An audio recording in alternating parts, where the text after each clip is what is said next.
যারা সব সময় আস্তাগফিরুল্লাহ পড়ে তাদের রিজিকের কোনো টেনশন হয় না, রিজিক নিয়ে তাদের আর কোনো চিন্তা থাকে না।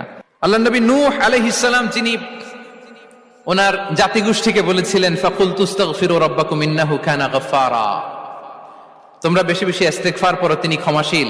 ইস্তেগফার পড়লে কি হবে? ইউরসিলিস সামা আলাইকুম মিদরারা, রহমতের বৃষ্টি বর্ষণ হবে, তোমাদের জমিগুলো উর্বর হবে। ওয়া ইউমদিদুকুম বিআমওয়ালি ওয়া বানিন, আল্লাহ তাআলা তোমাদেরকে সম্পদে বারাকা দিবেন, সন্তানে বারাকা দিবেন। ওয়া ইয়াজআল লাকুম জান্নাতিন ওয়া ইয়াজআল লাকুম আনহারা, তোমাদের ফসল ক্ষেতগুলো সবুজ শ্যামল হয়ে ভরপুর হবে, তোমাদের রিজিকে বারাকা নেমে আসবে। তাহলে আমরা যেন বেশি বেশি ইস্তেগফার করি।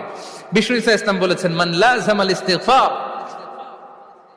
জাআলাল্লাহু লাকুম মিন কুল্লি দিকিন মাখরাজা ওয়া মিন কুল্লি হাম্মিন ফারাজা ওয়া ইয়ারযুকহু মিন হাইসু লা ইয়াহতাসিব, যে সব সময় ইস্তেগফার পরে তার কোনো টেনশন থাকে না, তার জীবনে দুশ্চিন্তা আসে না, আর এমন জায়গা থেকে আল্লাহ রিজিকের বন্দোবস্ত করে যেটা সে কল্পনাও করে নাই।